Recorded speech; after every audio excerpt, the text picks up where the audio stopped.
The woman's screams got louder as I got closer, and from the sound of the growling, I wasn't sure if Alpha was going to attack or not. I hope I can get there in time in case he does try to attack the woman. I rounded a couple of big trees and I came into a small clearing. I saw Alpha's massive body towering over the quivering woman.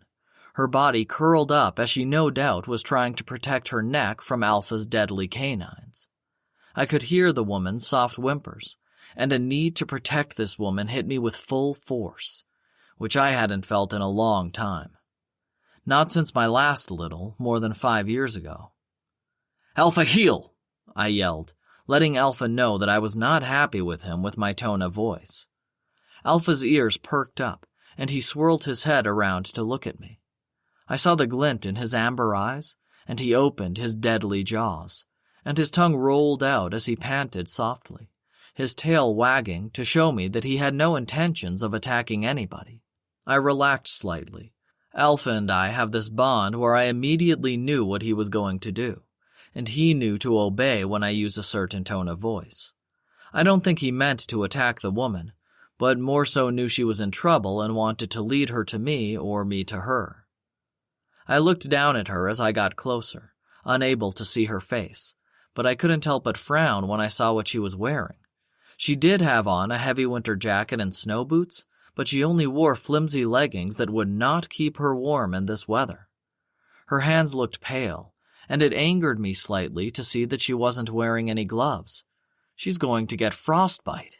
If she were my little, I would have never let her out of the house in this kind of attire. Just what is she doing out here? I knelt beside her, gently reaching out and petting her hair. "Hey, Alpha isn't going to hurt you. Are you okay?"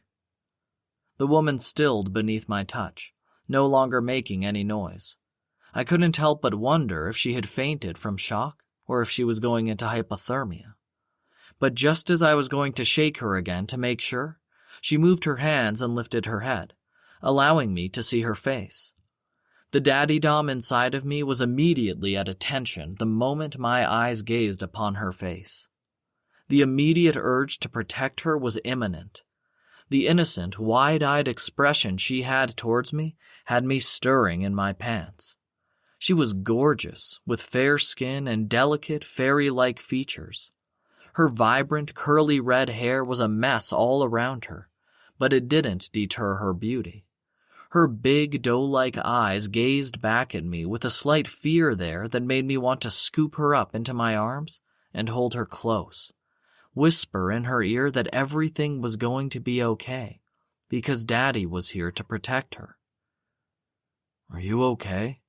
I asked her softly, knowing that I was a big man and no doubt just as scary as Alpha is. "Why are you here in these kinds of clothes? Are you asking for a death wish?" The daddy in me wanted to pull her over my lap and punish her for endangering her life. My palm practically itched at the thought of making her butt red. I didn't mean to, but the shock must have gotten to her because she passed out and slumped to the ground. I rubbed the back of my neck, sighing as I decided that it would be best just to bring her back to my cottage. Alpha wagged his tail excitedly beside me as I carefully got my arms around her, easily lifting her into the cradle of my arms as I straightened myself up. Alpha raised his head, sniffing her feet with curiosity, but quickly stopped when I gave him a stern look. The woman felt perfect in my arms, and I couldn't help but wonder what her story was, and, if possible, how I could get her to stay with me. That's what the Dom inside of me wanted.